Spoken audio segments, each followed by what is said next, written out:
Одан кейін мен жоқ деймін, қазір көп қой алдап кетіп атқан адамдар, даже қасыңда жүрген жігітің алдап кетіп атқан кездер көп.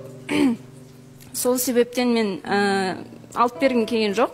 Сосын түннің бір 2-лерде ма, 3-лерде ма звондап жылайды да маған. Өтініш жаңағыдай алып берші деп, сомен қай суммада деп сұрадым. Сомен 300-400 мыңдай керек, мамам ауырып жатыр деп солай өтініш жасады.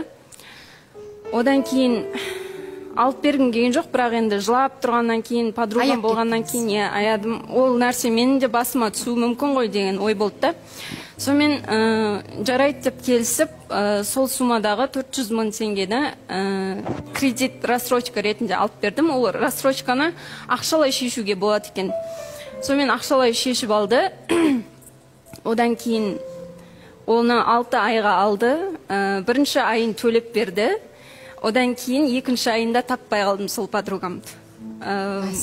Еш жерде жоқ, звондасам трубкасын алмайды, мамасына хабарласам ол да көтермейді. Одан кейін өзім студентпін, жұмыс жасаймын, бірақ ол ақшаға жетпейді ғой, ол кредит төлеуге.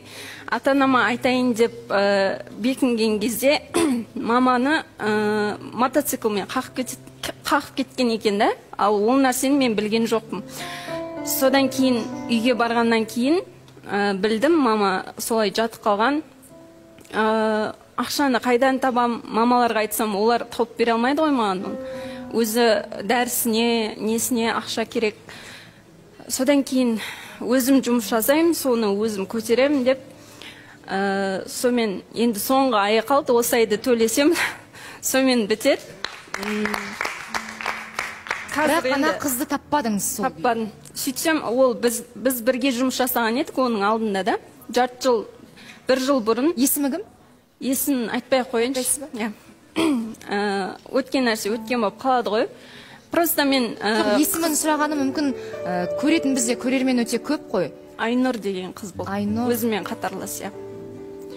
Сіздің жерлесіңіз бе, қайдан құрбы болдыңыз? Жоқ, осы Алматыда тұратын қыз еді, бірге жұмыс жасағанбыз, коллектив болып бастағанбыз негіз. Одан кейін жақсы араласып кетті. Сонда алаяқ болып шықты ма ол қыз?